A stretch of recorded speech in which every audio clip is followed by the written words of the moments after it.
আসসালামু আলাইকুম। আজকে আপনাদের জন্য নিয়ে আসলাম হান্ডি বিফ রেসিপি। তো এই রেসিপিটা খুবই জনপ্রিয় ইদানিং কালের। তো আজকে আমি বাসায় ট্রাই করব কিভাবে বাসায় আপনারা রান্না করতে পারেন মাটির হাঁড়িতে, সেই প্রসেসটা আজকে আমি আপনাদের দেখাবো। তো এখানে আমি মাংস নিয়ে নিয়েছি 2 কেজির মতো।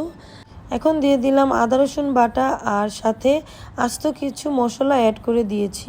তারপর দিয়ে দিলাম পেঁয়াজ কুচি, পরিমাণ মতো লবণ দিয়ে দিয়েছি। তারপর দিয়ে দিলাম হলুদ গুঁড়ো, মরিচের গুঁড়ো আমি এখানে 1.5 টেবিল চামচ দিয়েছি, আপনারা আপনাদের স্বাদ অনুযায়ী অ্যাড করতে পারেন। জিরা গুঁড়ো দিয়ে দিলাম 1 টেবিল চামচ।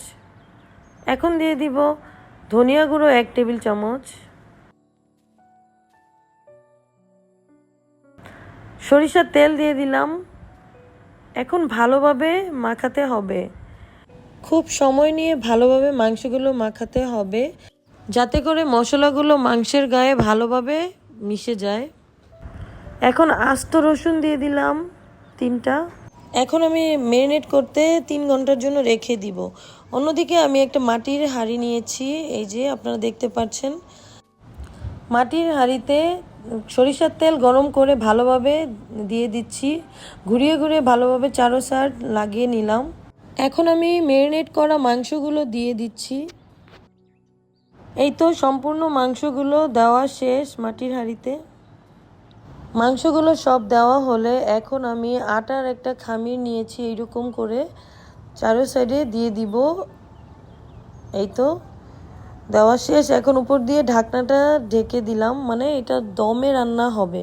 এই পর্যায়ে চুলার আঁচটা খুবই লো মিডিয়াম হিটে রাখতে হবে, না হলে মাটির হাঁড়ি ভেঙে যাওয়ার সম্ভাবনা থাকে। তো আমি মাংসটা 2 ঘন্টা রান্না করেছি। মাংসটা রান্না হয়ে গিয়েছে, এখন ঢাকনা খুলে নিলাম। তো যতটা দেখতে আকর্ষণীয় মনে হচ্ছে, খেতে তার চেয়েও বেশি সুস্বাদু হয়েছে আলহামদুলিল্লাহ। আপনারা এইভাবে বাসায় একবার হলেও ট্রাই করে দেখবেন, তবে অনেক সাবধানে এই কাজটা করতে হবে। মাটির হাঁড়িতে রান্নার কিছু নিয়ম থাকে, সেগুলো মেনটেন করে তারপর রান্না করতে হয়। আশা করি আজকের ভিডিওটি আপনাদের কাছে ভালো লেগেছে। যদি আমার আজকের ভিডিওটি আপনাদের কাছে ভালো লেগে থাকে, তাহলে অবশ্যই আমার ভিডিওতে লাইক, কমেন্ট এবং শেয়ার করতে ভুলবেন না। আজকের জন্য এতটুকুই। সবাই ভালো থাকবেন, সুস্থ থাকবেন। আল্লাহ হাফেজ।